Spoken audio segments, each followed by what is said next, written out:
You hear that till you came in the room. I'm just saying. That was a nice event, It wasn't it? was.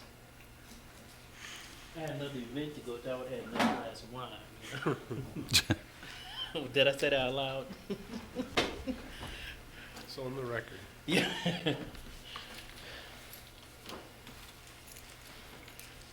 So I'm figuring how long I can ride the scooter before it's like, it's just cold out here. My lips getting chapped. But right now, it's not too bad. So when are you going to decide it's getting to be winter? Well, with global warming, I might be able to do it to, to January, But it's not too bad.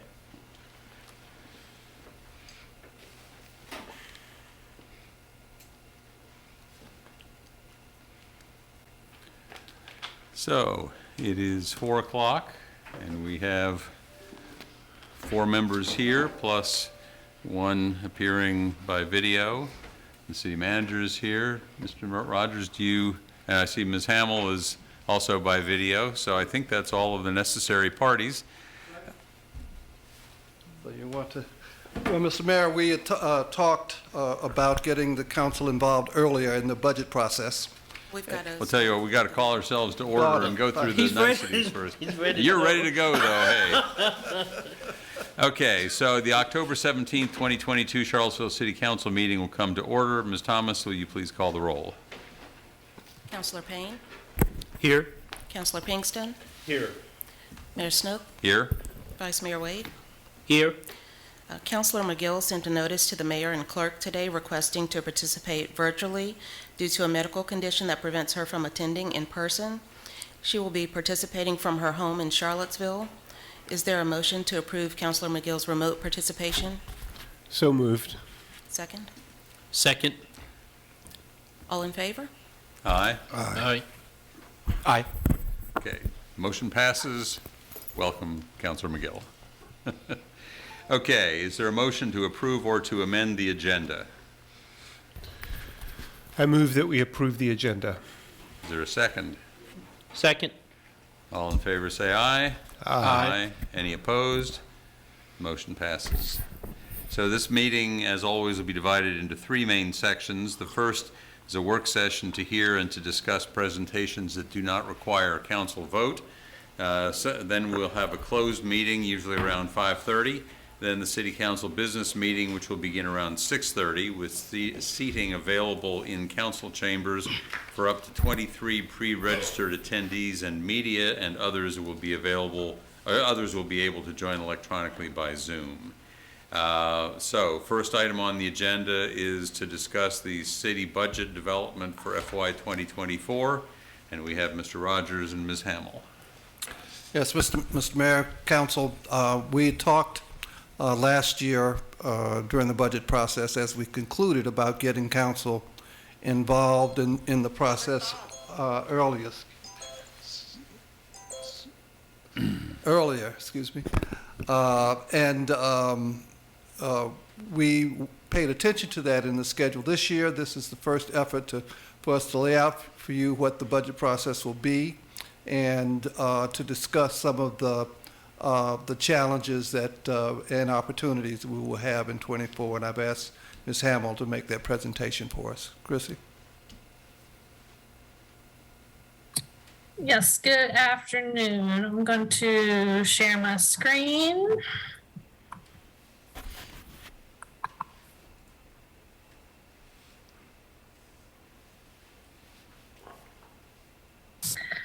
So it feels like just a few short months ago, we were voting to wrap up the budget, and here we are getting started again for the 24 budget season.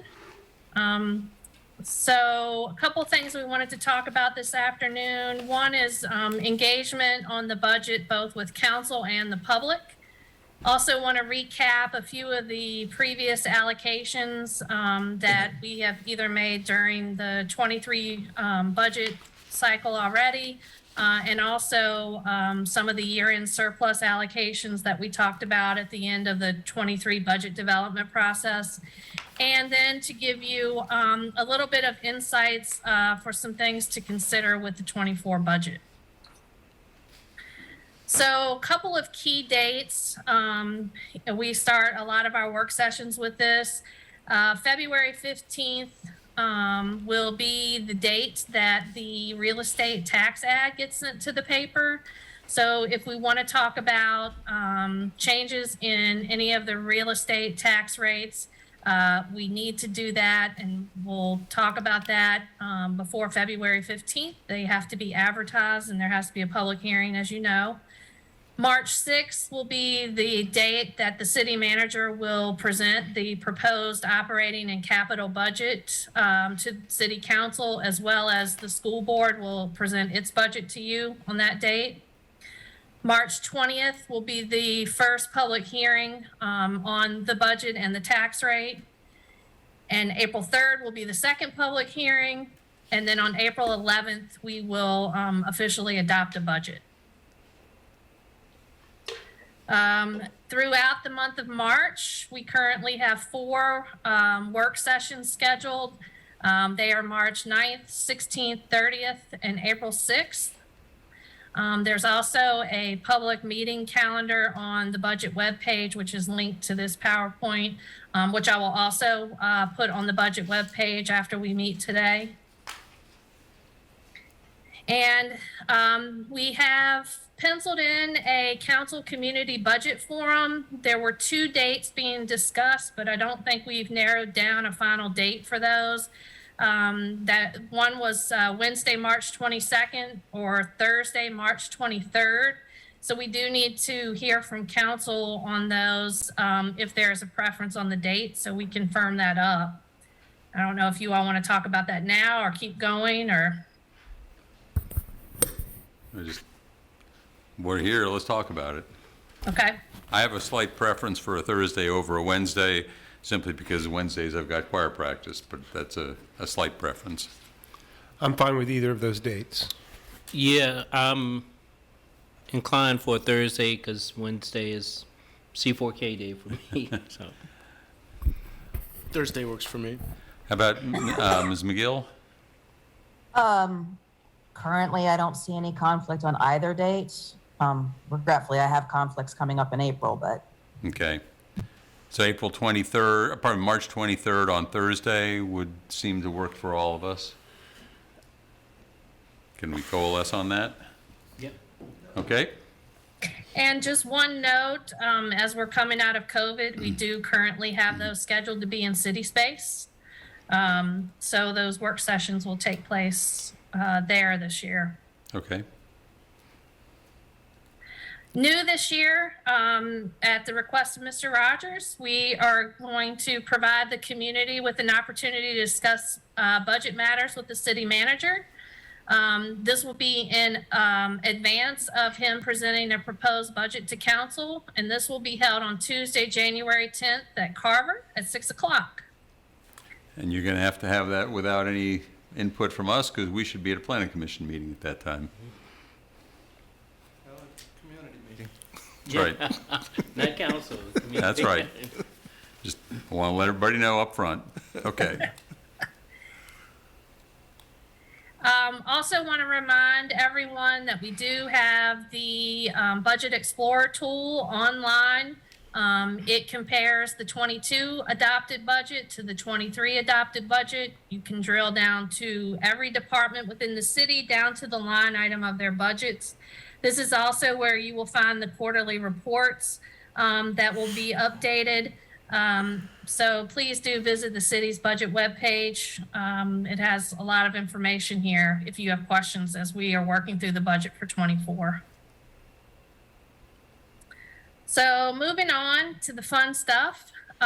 This chart, you may remember, this was a chart that we went through at the last budget work session for the 23 budget. It was on April 7th. It had 3 columns at that time. One was a column for items that we were adding to the 23 budget. One was things that we're going to add to the CIP. And then one was a projected surplus for 22 and how we might use that. At the time, again, this was on April 7th, we were projecting a revenue budget surplus of about $12 million. Council went through a list of things to include, and the list on this slide are the things that we talked about at that time that you may want to use the surplus for. In particular, you may note that the biggest allocation was for the school reconfiguration project. We added some cash to get us to the 68.8. We also added, if you recall, some of those debt scenarios. We added 3 years of increase for the debt service to help offset that. And then in addition, we added a few other things, including a reserve for the SAFER grant, which we've been talking about, some things for CAT. But again, all the things on this list will be subject to discussion, and council would have an opportunity to formally approve these when our finance director, Mr. Cullinan, presents this to you in December. Councilor McGill, did you have a question? I was just wondering, it says the Meadow Creek Trail section, 700,000, but I thought we were also recently appropriated ARPA money for the Meadow Creek Trail. So I just want to make sure if this is an addition to that. Yeah, so Sam, can you speak to that?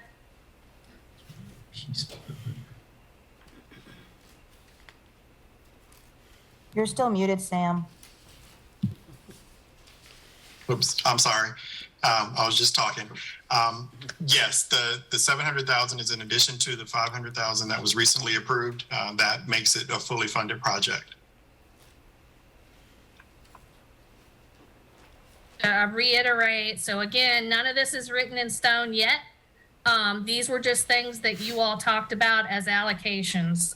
Again, there would have to be a formal appropriation and vote in December with the year-end appropriation on that, once the year-end is closed and the surplus is finalized.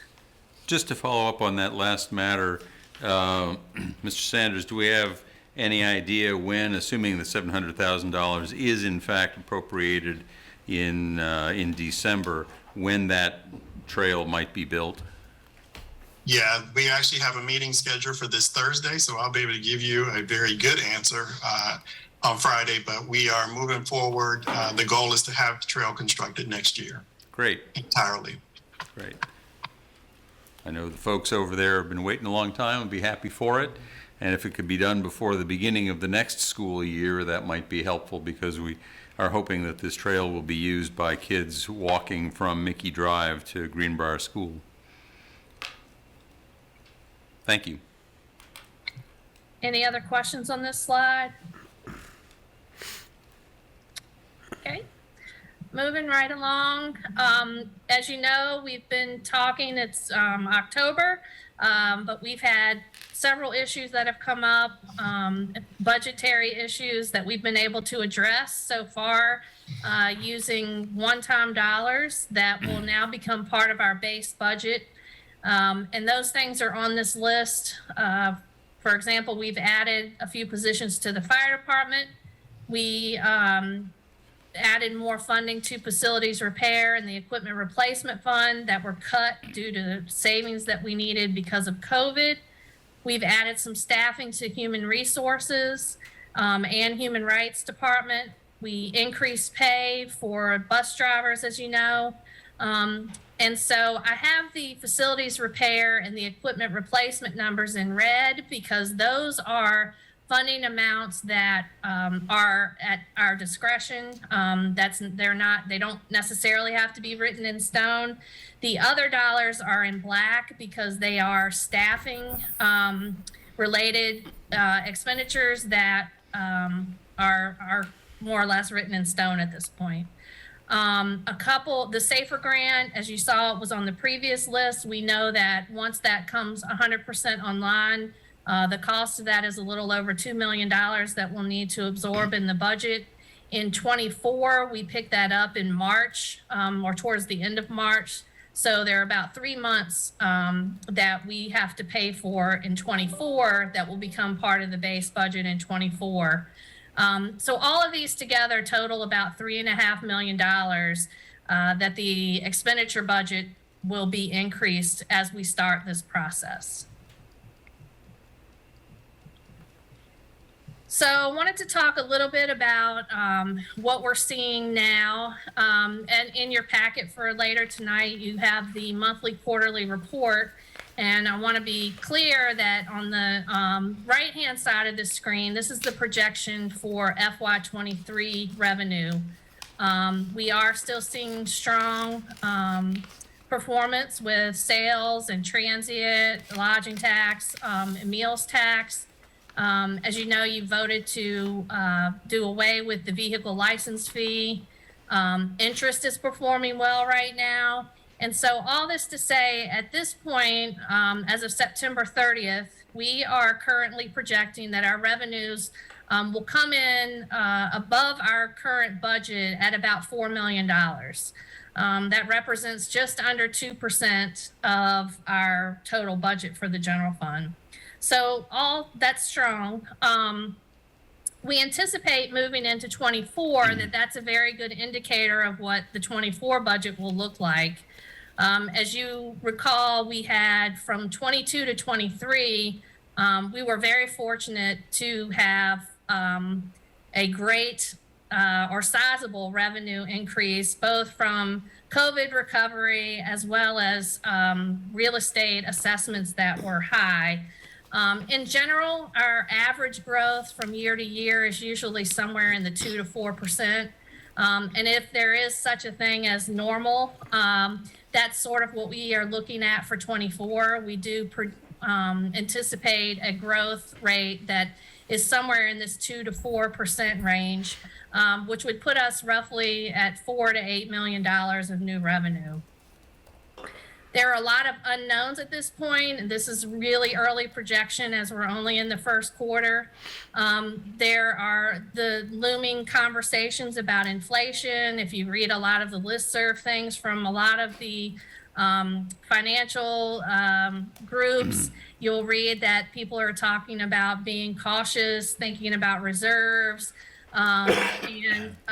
It's unknown at this point how meals, sales, and lodging whether they will continue to perform strongly or whether we'll begin to see some impact as things with the national economy change.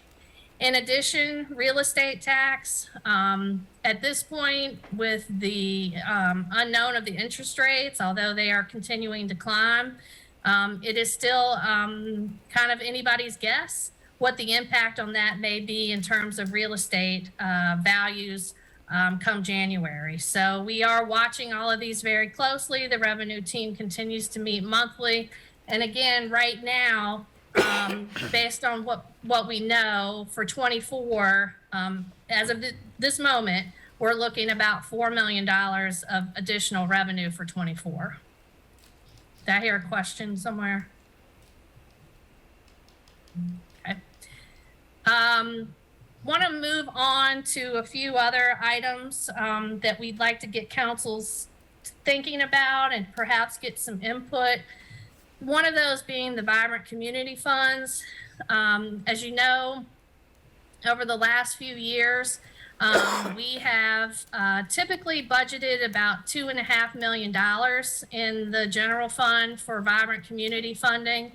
That is not reflective of the applications or requests that we have received. In last year, we received a funding request for about $4.3 million. And so what happens is once those requests and applications are received, the scoring happens, and then we basically adjust our funding percent based on the available funding. So at this point, the question or consideration for council is to get some feedback from you as to where you are. Are you comfortable with leaving that approximately the same amount of funding? Are you interested in trying to increase that? During this year, as you know, we have allocated some one-time funding with our ARP funds. We've allocated $1 million for agency investments, $1.6 million for housing and homelessness, and about $580,000 for community arts and festivals that are in addition to the normal Vibrant Community funding process. The applications have been, the process has been opened up. The applications are due in November. And we can come back to you at that point and give you an insight as to what the requests are in terms of total dollars. But again, would like some feedback on where you'd like to land in terms of total funding. So just for clarification, as I said, 2.5 there for housing. That's, I mean, we give funding to housing in a lot of other different ways. So it's much more than that. Is 2.5 from this particular fund. I know that, just generally speaking, now back just kind of about the Vibrant Community Funds, is that this is, you know, one of those areas that, you know, we could have more discussion over $5,000 to $10,000 over we made for something that may be given $20 or $30 million, because these programs are something that really impact the community because of the people that work there, the people that they serve. So it seemed to be a lot more publicity for these programs, and I know that a lot of these, you know, I work with as far as you know individuals that work there, and throughout the year for new ones, I know I've been referring them to Misty and her program to make sure that they apply if they have questions. And as far as if the 4.3 million, I'm glad we did, by the way, pull out some programs to that they don't have to go through the same type of process for us to review. I think that was a good idea. I mean, right now, I think that funding seems appropriate, but I just haven't really had much time to really review and digest from last year. It's hard to believe it's time already to start thinking about. But I'm just kind of babbling at this point. But you know, so It's all good. I know that the way it's been restructured is that housing programs that were done as part of Vibrant Community are part of through the CAF application process now. I believe I'm right about that. Yep, we have a slide on that too. Okay, and great. Thank you for bringing that up, because Okay. we are going to touch on that. I'm stealing your thunder. No, please go ahead. And the ARP one-time funding, we have more funding available to us if we chose to use that, correct? There is an unallocated amount. I don't recall the balance right off the top of my head, but there is some portion that is unallocated. That's I think correct. Okay. if we approve some allocations later on tonight, it will be down to about 1.6 million. Got it, okay. Hey there. Beach is definitely who we need. Chrissy, has there ever been some sort of, I guess, cost of living adjustment over the years so that we are increasing the amount into the Vibrant Community Funds versus expecting the same amount of service for the same amount of money over years? I think it's fair to, I have not actually, there's not a formal policy about that I'm aware of. I think if we went back and looked, you know, the amount has probably increased slightly. But in a concerted manner, I would say probably not. And so, you know, we've always tried to stay within sort of this range. But I don't know that was in necessarily any specific direction that was given. It was just, you know, that was what was in the budget. And so we just worked with that. I think this is something that's kind of a holistic thing of, if we are expecting someone to provide the same services for the amount of money they're asking for as they asked for 10 years ago or 5 years ago, we're not factoring in basically change in economy into what we are putting in towards our nonprofits that we're saying we want to support. Well, and that's kind of a good lead-in, actually, to our next slide that we wanted to sort of highlight is the Pathways Fund. Specifically, as you talk about economic conditions, right now, the Pathways Fund has been in the budget at a flat amount for quite some time at just a little over $84,000. I know that in FY22, using ARP and CARES money, we distributed just over $1.5 million.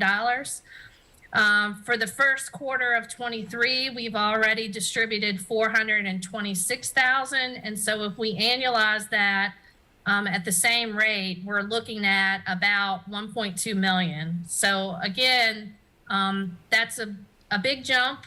And all of that is with one-time money. That's another question for council that we'd like some weigh in as to, obviously that's not sustainable unless we are able to add more funding as part of the budget process. Yeah, I would appreciate a little more background on what the Pathways program is. I think Ms. Graves is on. Misty, do you want to speak to that a little bit?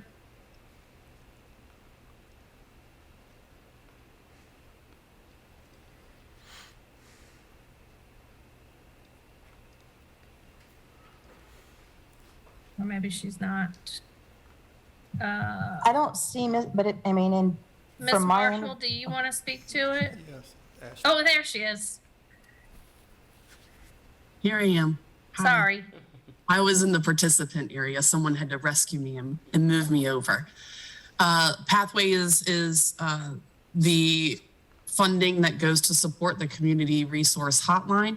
So right now, the Pathways programs assist residents with rental assistance and utility bill assistance. So if they have back rent or mortgage that they owe and they meet the ARPA guidelines or definitions for impacted community members, then they're eligible for the funding. Currently, we have a monthly limit of $3,000 per city resident. We have an annual allotment of $3,000 per city resident. We made that adjustment up from $1,000 because rents are high. And if someone owes rents, they're likely going to owe a little bit more than $1,000. That is why you see such a big jump. We made that change on July 1. And that's why you see a big jump in what we distributed overall in the fiscal year 22 to what we've already spent in the first quarter of FY23. But to answer your question, it's the hotline that folks call to get assistance with rental assistance, mortgage assistance, or utility bill assistance. The impact right now is that there's a lot of utility bill cutoffs, and that's another reason why we see just increase in expending on that. Thank you. I just wonder why it says $84,516 budget versus an allocation.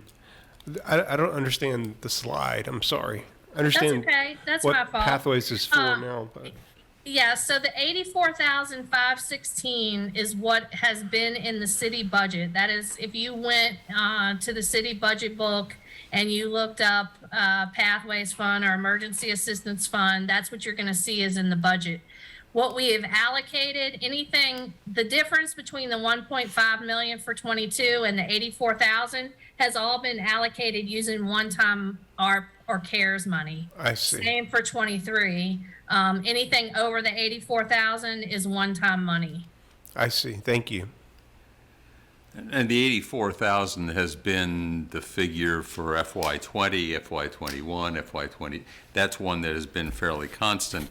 We have added to it from various other sources. For example, one of the first things we did in January of 2020 was to add from the surplus from fiscal year 2019, we added $300,000 to that fund at that point.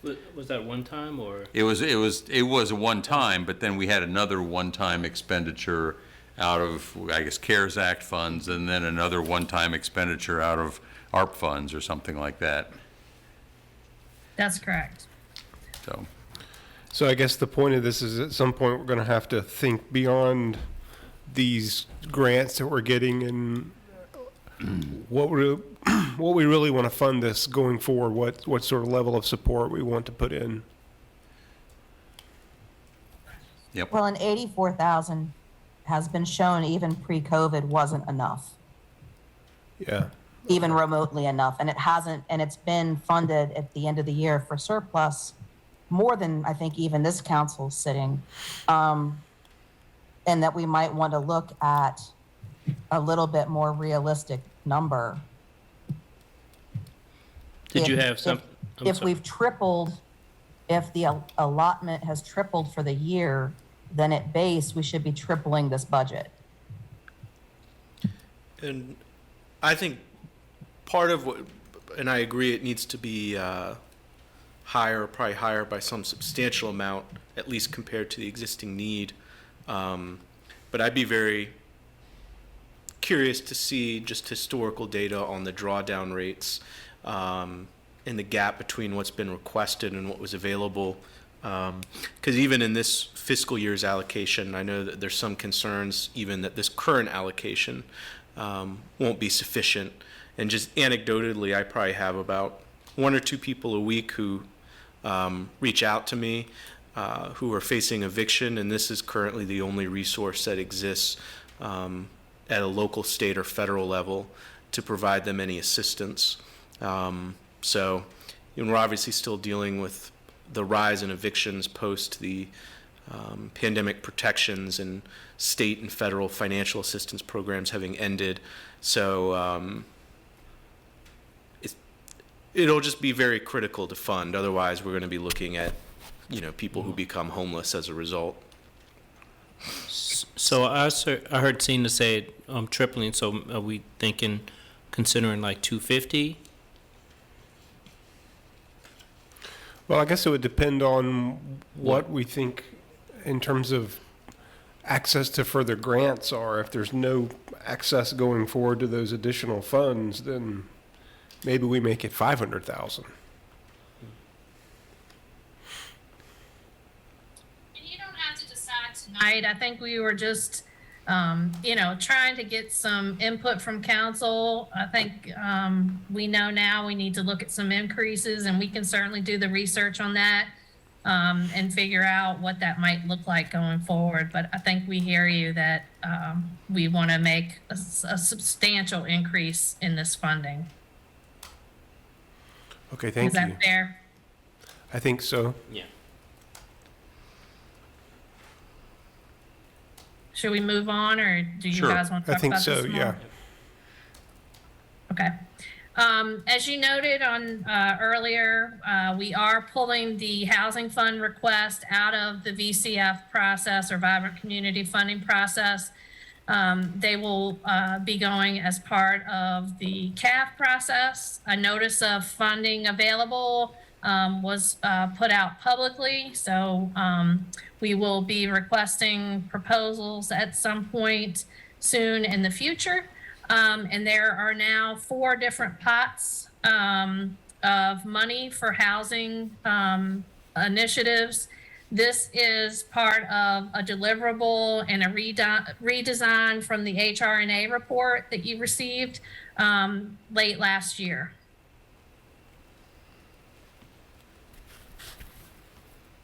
Could you go back for 1 second, please? And so this does not include specific projects that we want to do as part of the CIP. I guess that's the second row. The projects so there would be 2 things, specific projects such as Friendship Court, CRHA initiatives. Those things are separate line items in the CIP. I don't know if you have specific project in mind. Mr. Sanders might be able to address that, but those are not part of this process. So what I'll offer, Councilor Pinkston and others, is that the second item is meant to capture where there is a development project that anyone in the public sphere would like the city to be aware of for consideration. This would be where new requests towards investments from the CIP, as well as support letters for low-income housing tax credit applications, or anything else like a loan, a grant, or what have you that is not within one of these three opportunities. We're giving all of the developers a predictable opportunity each year for them to be able to apply for consideration. There is no money funded in this pot. As you see, it says to be determined, and that will be to make it possible for us to receive a request and then bring those forward as they come in. Great, thank you. That's very helpful. And the other 3 rows, you say reflect the report by HRA? All of this entire approach to putting out a notice of funding availability is really one of the recommendations from HRNA, so that we as a city government making resources available would actually provide some level of predictability to the nonprofits and developers out there that want to do work with us as a city. This gives them the ability to put on their schedules, because each one of these has a defined RFP period that staff is now working to. And there will be a release of an individual RFP giving them a period of time to respond. And then we will, of course, review and come back with recommendations for council to consider. Thank you. Any other questions on this slide? Nope. Okay, so moving on, we have a large list of anticipated drivers for the FY24 budget. All of them in and of themselves are significant dollar amounts that we will be discussing and having to make some decisions on. We've been talking about collective bargaining and COLAs. COLA here being for those who may not be part of a bargaining unit, what those may look like. The compensation study, which is due hopefully by the end of this year. I will tell you that we are seeing significant CIP submissions were due on the 7th. And just as a quick glance, we're looking through those and reviewing those now, but we are seeing significant inflationary increase in construction cost. That will impact our CIP. We have schools, as you recall, last year during our budget discussions, their thermometer, that they're bringing down the temperature on their use of one-time funding, as well as what impacts collective bargaining may have on their operating budgets. We have the climate action plan. We also have transportation issues, both for the discussions and future of CAT, but also city infrastructure as it relates to sidewalks and roads and lighting infrastructure. And then in addition, as you recall, with our discussions with the CIP last year and the addition of the school project, we had year 5 of our CIP that we basically had not allocated any projects to. So all of that are things that we will be talking with council about and having to make decisions on and figuring out what gets the priority and how we can fit this in. So it will be a fun, exciting budget development process for sure. Just And I'm sorry. a quick question. I've heard on some projects, maybe this is more worst case scenario, but construction costs for a local development in some cases have gone up like 30+%. Is that the significance of the kind of cost increase you're seeing with those requests? I didn't look at it in terms of percent, but I will tell you overall, in comparing the 5-year plan that was adopted in 23 versus the requests that are unvetted at this point, but in fairness, that are unvetted, we're looking at a double-digit millions of dollars. So, and more than 10, I will tell you that. And that's just with the existing projects we know about. So it is significant. We'll be talking about increases on the school project, as well as some of the bigger things that were in the CIP as well. Yeah, and that would match, because I've even just heard in the private sector, I mean, it's pretty brutal and kind of at a scale that's like kind of budget changing for us. Yes. Yes. I confess I've missed that word thermometer of one-time funding.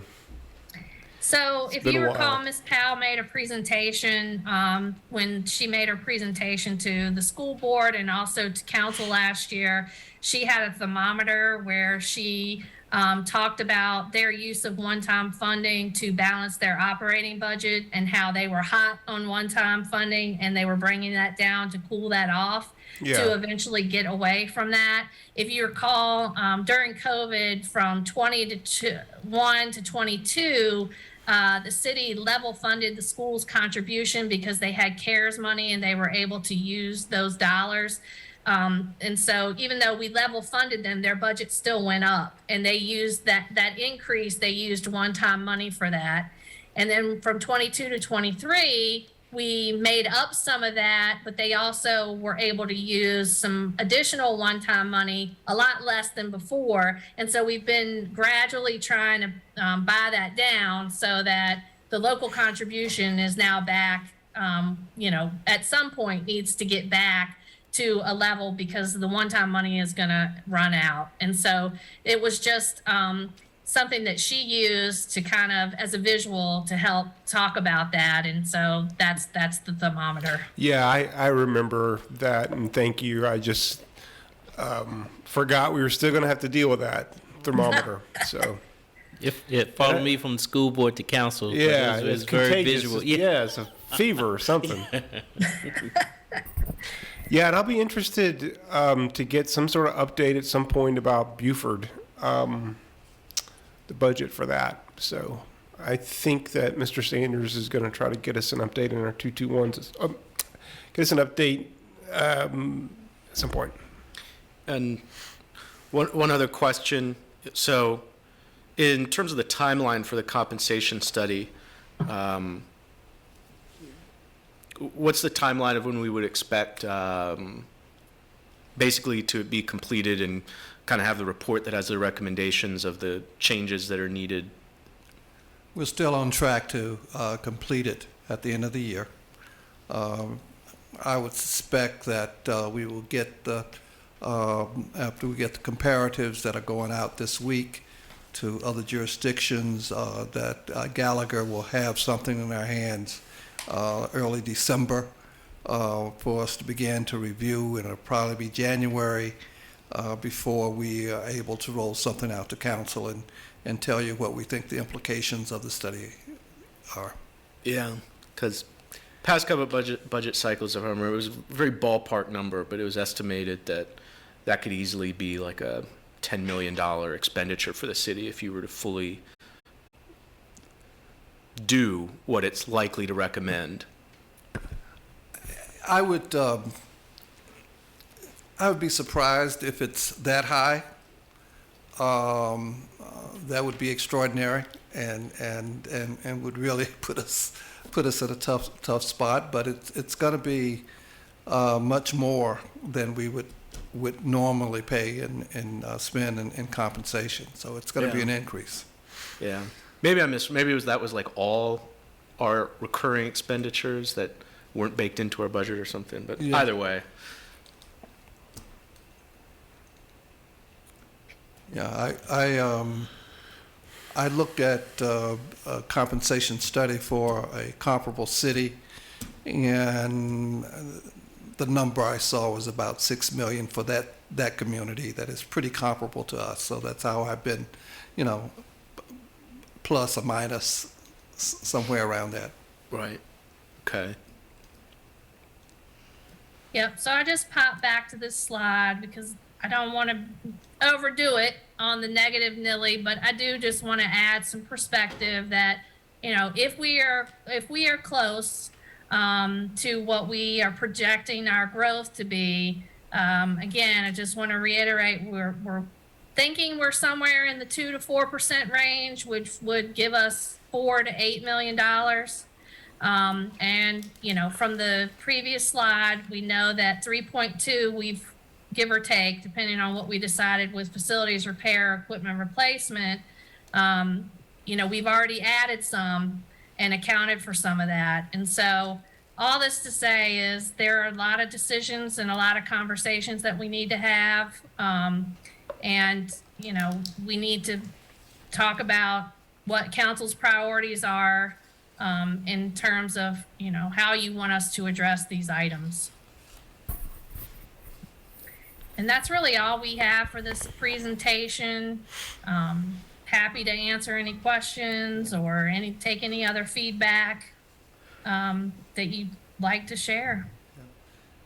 I'd just like to say that, to put things in perspective, for the 22 budget cycle, because of the real estate assessment increases, we were fortunate to have really about $14 million of spending that we could allocate.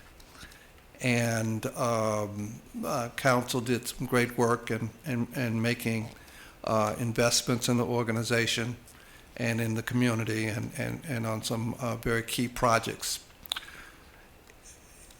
The estimate is not just being conservative, but what we see now is going to be $4 to $5 million. So that means that with the list of other challenges that we have that we're going to have to find some way to fund, this next budget will be much tighter, and the decisions that council will have to make will be much harder. And just to level set that and get us ready for that process. Yeah, thank you for that. Yeah. So I just had got a couple of comments and then a question. One is that, I know that I will have more questions as we move forward, but for now, I just would like to have the flexibility in the budget to be able to address things that might come up during the year, like us adding the bathrooms to the downtown mall, that expenditure, things. So I know that we always have those flexibility in the budget, but I still think that things like that is important. Things that come up we just can't account for, that we want to be able to address. I think people would expect us to as a city. I think that as inflation increases and housing prices increases, we want to be able to have,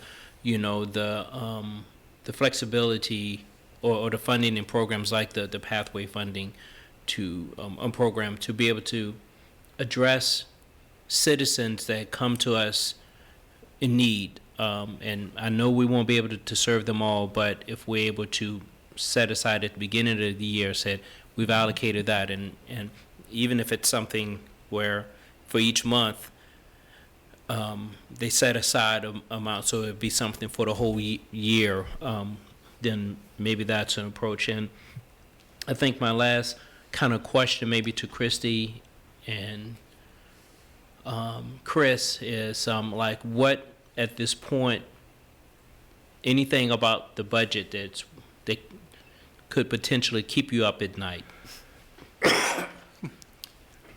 as we are beginning the planning process? I think this budget season is like any other budget season, just like for any other city. There are always way more needs than we have funding. And I think that it's important that, we're able to keep communication lines open, that council is able to keep us informed of what your priorities are and where you would like your focus areas to be, understanding that, we either do a whole lot of stuff a little bit or we do a few things really well. Pick your poison, which one would you like? To have that direction from council is helpful as we go through the budget. Thank you. Yeah, I had a couple. Did you have something? Yeah. Couple of points. Thank you, as always, for this really excellent presentation. I'm always intrigued that the advertisement for the real estate tax is in early middle of February, and we don't have our budget worked out until March or April. I know last time that caused us to really advertise a large number, like 10 cent, which I think we went with 1 cent. I don't know, I guess, those dates are set by law, I'm sure, and there are reasons for all of that, but it does make things awkward to have to kind of hedge, I suppose is the word I'm looking for, or what we think we may need for extra funding from the real estate tax. Hopefully we won't have to raise it again, but I think we need to be thoughtful about the fact that that's a possibility. And so I'm only just putting that out there because I just, from my perspective at least, I want us to go into this knowing that it is possible we may have to raise real estate tax. I hope not. The other piece I'll say about that is, and I think you're getting at this, Mr. Rogers, do we have any sense of how assessments are tracking versus, or what I'm looking at actually is the percent increase in assessments? I think last year it was like 15% or some crazy number. Do we have any sense from Mr. Divers not Mr. Divers, gives me someone else, but. And Mr. Davis, the assessor, my sense is that the certain thing is it will not be at the level it was last year. Okay. And whether it will be 50% or 25%, we don't yet know, but it's going to be lower. Okay. And that plays into the estimate of a $4 million Sure. new revenue, which would include the assessment. It's going to be low. Right. If you recall last year, our approach in the end, having advertised a 10 cents tax increase after discussion with council and with the school reconfiguration discussion still very much to the forefront, we advertised 10 cents and then we gave you a budget that did not allocate Right. the revenue from that. And I would anticipate as we move forward this year, should council, whatever the number is, we're going to try to balance the budget with the revenue that we know, Right. and then council will have some choices to make. Right. Thank you for that. I just want to, at least for my part of all this, when we get to January and, without complete information, which I know we'll still be in the middle of things, I don't want to get boxed in to say, oh, we're not going to raise, maybe we won't raise real estate taxes. I'm not saying we will one way or another. I certainly hope we don't have to, but I also don't want to get boxed in and say, oh, we can't do anything because we never advertised. So maybe I've beat that horse enough. Sorry.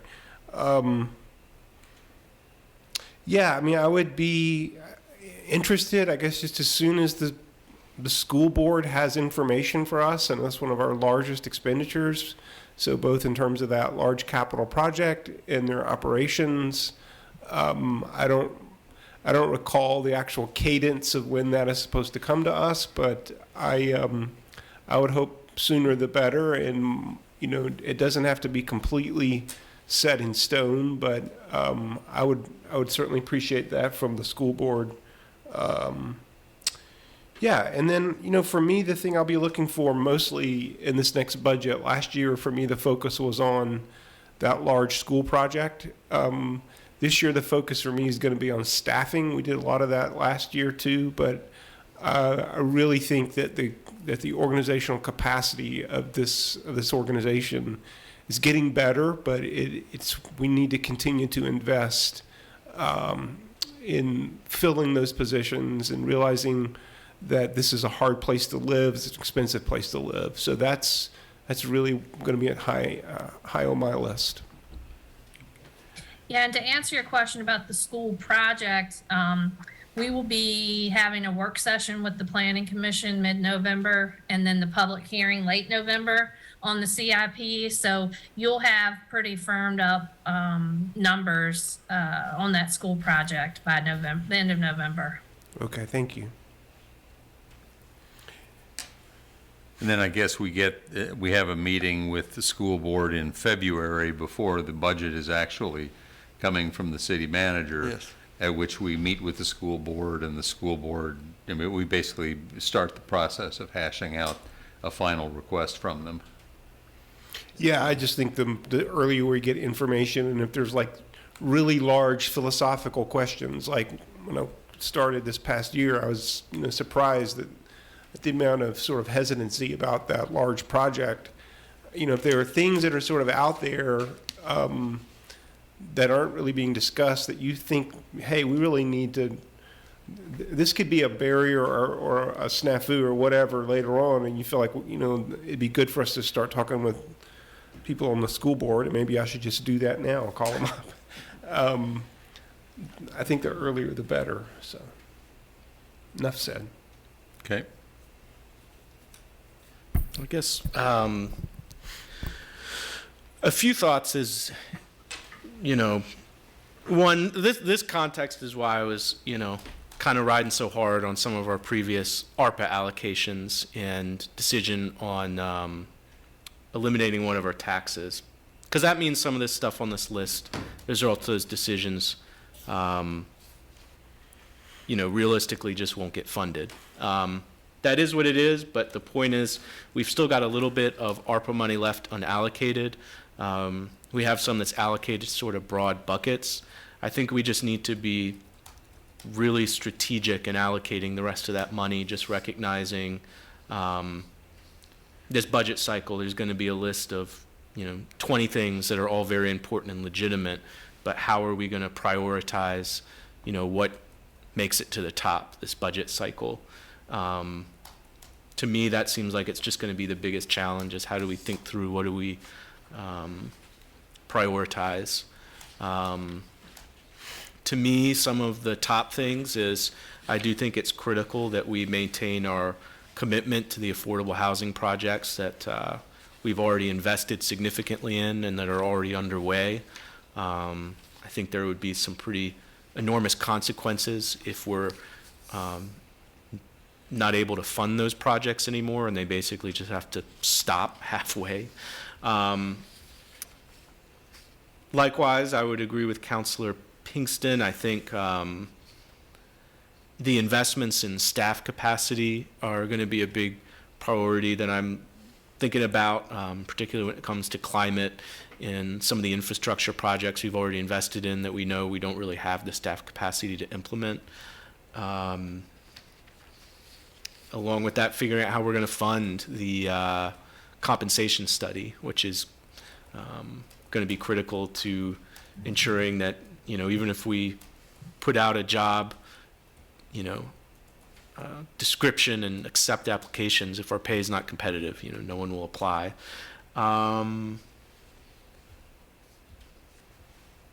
Yeah, I guess those are some of my initial thoughts. Smaller things, I would agree, it sounds like it's already in there, but I think some level of discretion that council is able to have over vibrant community funds and just unexpected expenses that come up through the year are going to be really important. And yeah, I don't know. I'm just already thinking through, we know we've got some big important, expenditures we've discussed that aren't even in this list when it comes to housing, land acquisition, other things. I'm very concerned with how we choose to spend the ARPA money that we haven't so far and what the implications of that will be. But at this point, I guess those are the only thoughts I have.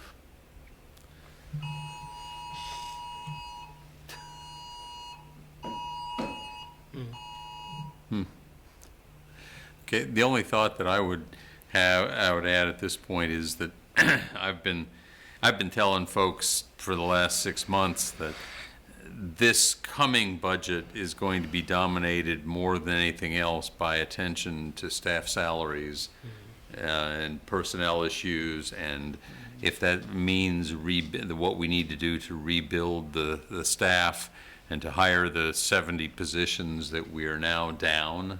We're advertising 70 positions. that it's not going to happen with less money. Question is how much more money, and I don't think that that's really a.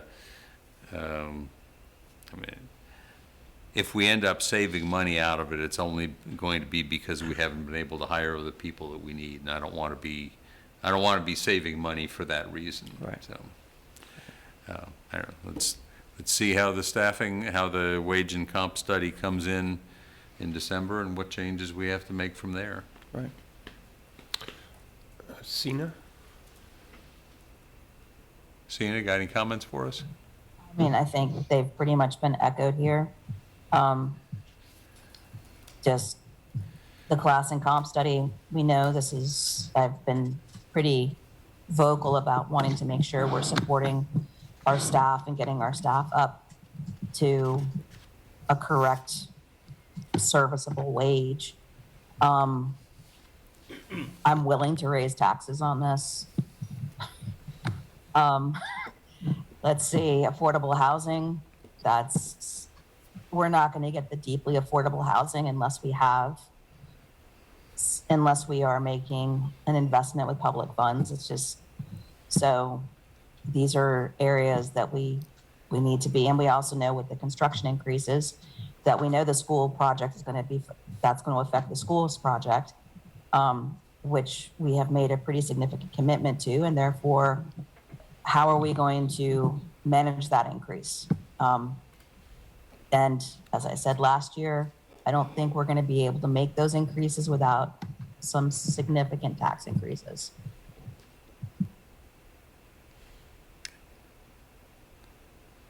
Any other comments, council? I'm good. Mr. City Manager, anything else you want out of us? No, this has been very, very helpful. And as we move forward in the coming weeks, we will pay attention to what you've said here and try to bring back a budget that we can all be happy with, like we were at the end of last year. And it's going to take some work to get there. Okay. Well, I guess that wraps up our only item on the agenda for 4 o'clock. The next time we would come back here would be at 6:30 for the general public session. However, in the meantime, we have some closed session business to attend to. Is there a motion to go into closed session? Sure. I'll make that motion. Pursuant to Section 2.2-3712 of the Virginia Code, I hereby move that the City Council close this open meeting and convene within a closed meeting as authorized by Virginia Code Section 2.2-3711, A1 and A8, for discussion or consideration of the current contract for city management services by the Robert Bob Group, for consideration of the appointment of a permanent city manager, and for consultation with legal counsel regarding those matters. Is there a second to this motion? Second? Okay, all in favor say aye. Aye. Any opposed? Okay, motion passes. City Council will now go into closed session and will return to a separate Zoom link for the open meeting at 6:30. Thank you all. We'll see you then.